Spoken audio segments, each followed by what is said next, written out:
All right, boys, it is week 18 of the NFL. It is the 5th of January, 2025. It is great to have a final Sunday in the National Football League. We had a couple of big games yesterday. We had the Baltimore Ravens clinching the AFC North Division. The Baltimore Ravens now locked in at number 3. Playoff spots in the AFC 1, 2, 3, and 4 all locked. The wild card positioning is still up for grabs. So 5 and 6, we have the Pittsburgh Steelers and the Los Angeles Football Chargers, both locked in as wildcard teams, but we don't know which one will be 5, which one will be 6. The 7th spot is up for grabs today in the AFC. The Cincinnati Bengals hanging on last night with a 19-17 win over the Steelers and a big win, but they are now clinging by a thread still, even after that win. After a 4-8 start, they're now 9-8 to finish the season, and they're just praying today that the Broncos lose to the Chiefs, and that the Dolphins lose to the Jets, and that there's Jets. If that happens, the Bengals will have Jets victory pizza tonight. Those 3 teams, the Bengals and the Dolphins, are at the mercy of the Broncos. The Broncos hold all the cards. If they win, they're in. They're in the 7th seed. In the National Football Conference,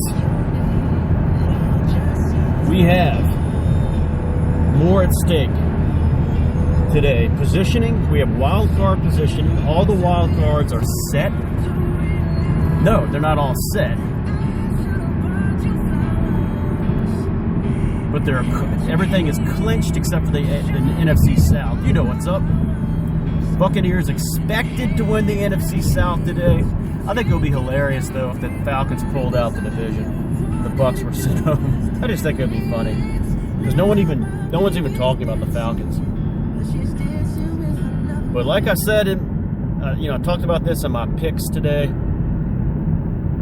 The Buccaneers did lose the Panthers. They could lose the Saints, so keep an eye on that. A lot of 1 o'clock games. I think we got 5 at the 4:30 slot. We got some jockeying for the 6th and 7th seed.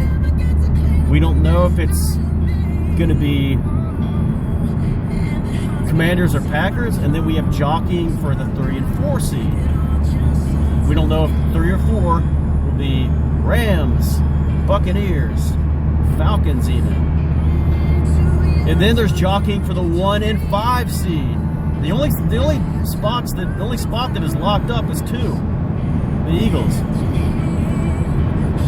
So we have some jockeying there for 1 and 5, and that's tonight, baby. The Consolation Bowl between the Lions and the Vikings. Brett did not like me saying that this morning, but it is the truth. The winner of tonight's game, which is the game of the year to date, the winner of tonight's game between the Lions and the Vikings, it's a battle to see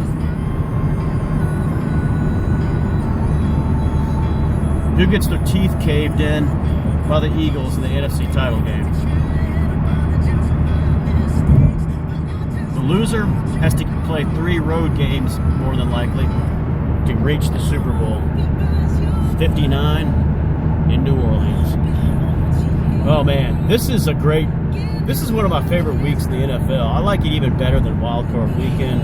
The anticipation of today, of all the games, of watching, just following every minute, following the scores as they're going. And then tonight, after the game, I'm so thankful that we have a game that means a lot tonight. Right after the game ends, you see they nail you with the schedule of the Wild Card Weekend, which I think we should have a party for that, guys. And you're just like, it's like taking a whole box of Krispy Kreme donuts and just cramming it down your throat all at once when they flash that wild card schedule. Oh man, it's better than watching the wild card games. Last night's feature presentation. This one picked by A. Boulay. This one was Capricorn 1. It's 1977. A. Boulay wins the one for all the marbles.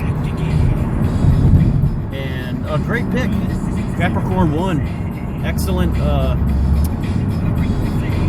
Is that a FUMA bus behind me? Yes, it is. Fort Union Military Academy. Wow. School of, I don't wonder where they're going. FUMA from up north, up northwest Virginia, about 40 minutes from here or so. FUMA, School of Vinny Testaverde, Eddie George. There's one more I'm leaving out, but those are two of the main ones. I think those are the main ones. Vinny Testaverde went there, Ed George. Last night's feature presentation, Capricorn 1, 1977. We've got a couple of great ones in a row.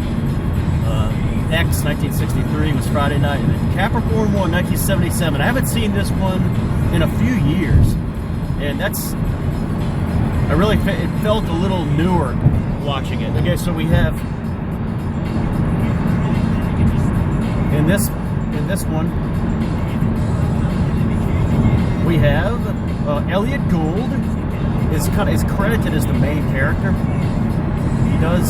He's the journalist. He's really good in this. He's sleazy, but he's kind of sleazy, but he's real honest, and he's real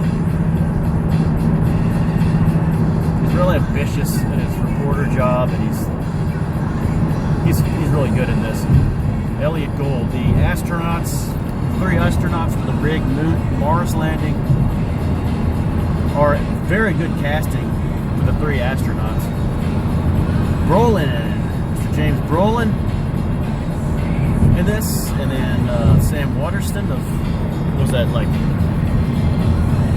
thing he was in Law and Order? Yeah, Sam Waterston, and then O.J. Simpson, rest in peace. Three very good characters, all kind of different in their own way. Like Brolin was the most kind of those balls out, I guess, of the one. He's the only one that doesn't get caught at the end. James Brolin, really, really, really good character. He's got a lot of good emotion to him. And then, Waterston was good when he's delusional in the desert. I really liked his part. His wife is played by, Lee Stevens? Forget the name of but she's in Airplane and Airplane 2. We're going to see Sam Waterston. James Brolin, of course, of Amityville Horror, 1979, and then O.J. Simpson, who was in, this is the only movie I've seen O.J. in. Anyone know, he had one really, he did some action films, I think, but really good actor. I've seen him in Naked Gun. What am I talking about? Naked Gun and Naked Gun 2.5. I've never seen Naked Gun 33 1/3. I know he was in that. Right before everything hit the fan, but because it came out in 94. But yeah, OJ really good job in this. Tries to settle down, and James Brolin, when James Brolin's thinking about quitting or running away from the whole thing, or ratting out the people in charge. OJ's like, we got families, So I think he was at the end of his playing days. So I think his last year was 1979. So I think OJ was still with the Bills at this point. Maybe it's coming down to his last years with the Bills. Maybe still pretty good. 1977. Went to the Niners in 79, I believe. Hal Holbrook, a hell of a scene chewer. This guy lived to be in his 90s. Hal Brock, General, as Dewey said. But I really like his scene chewing is awesome in this. He was a theater actor, and it shows. Hal Holbrook was probably the best performance in this movie. Who else is in this? Telly Savalas is hilarious in this. Lower your GD head in the plane. He has a big role at the end. Perverts! It's funny because Duck was just talking about Telly Savalas yesterday, and then Abe Delay picks this movie. Who am I leaving out in this movie? Who else is in this? Dang it, I know I'm leaving someone out. There's a few character actors. James Karen! James Karen is the vice president at the very beginning. Good to see him. James Karen, who was, of course, in, I think his name is Ernie. No, not Ernie. He's in Return of the Living Dead, 1985. So, James Karen is in this. And there's a couple other, like, character actors in this. Like the editor-in-chief of the newspaper. I forget his name, but he's kind of I think he's a real, like, voice actor guy, but alright, if you haven't, so that's last night's feature presentation. Great pick by Abe Delay, and really good watch. The running time is 2 hours and 3 minutes, but it's worth every minute. A lot of these late 70s films, mid-late 70s action disaster type things had a lot of big name actors in it. This was one of them. All right. Okay, guys, if you haven't already, check out I got my picks coming up in about 20 minutes, but the best channel on YouTube for 2025 so far, check out the Andy Saberhagen channel. I don't know if you can top yesterday's video uploads.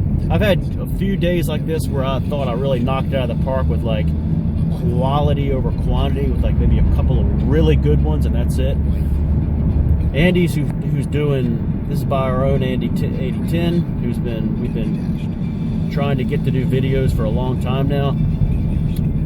Jacked 3 home runs. I mean, that was like a Reggie Jackson 1977 World Series, what Andy did yesterday. First he posts the one, and they're all shorts, by the way. But who cares? They're still awesome. His first one was the Jimmy Carter motorcade. So Andy entitling that one January 4th, 2025, simply. And it's just a 30 second to a minute upload of him. He doesn't show himself, but he's filming the procession yesterday going through Georgia with former President James Carter going through. Incredible. What an incredible way to a lead-off home run. Wow. Doesn't say a word, very respectful. He follows that up with a little something lighthearted, goes with the Roman, I forget the name of it, Roman House pizza, which looked delicious. Leftover pizza. Meat lovers, forget the name of it, but it was a ham, pepperoni, sausage or something. Looked really good. Oh my gosh. Follows it up with an incredible weather announcement, weather update, professional, direct, talking about Richmond, Virginia, and then talking about John's area and the snow update. He says he's going to do another one. And tonight, I will film, as I'm coming home, I will film what it looks like. Okay, so I'll give you an actual update of what things look like around 6 to 7 o'clock. Things are expected to start around 7. I have my expectations very low for this. I don't think it's going to be anything big, but I think maybe like 2 to 4 inches, like Andy said. But some of his charts showed more promising, deeper snows. So hoping to get a good 6 inches packed in. That's what General Peters wants. 6 solid inches packed in. All right, see you tonight. It's going to be an awesome night to close out the National Football League season, Week 18. Lions, Vikings. See you guys then.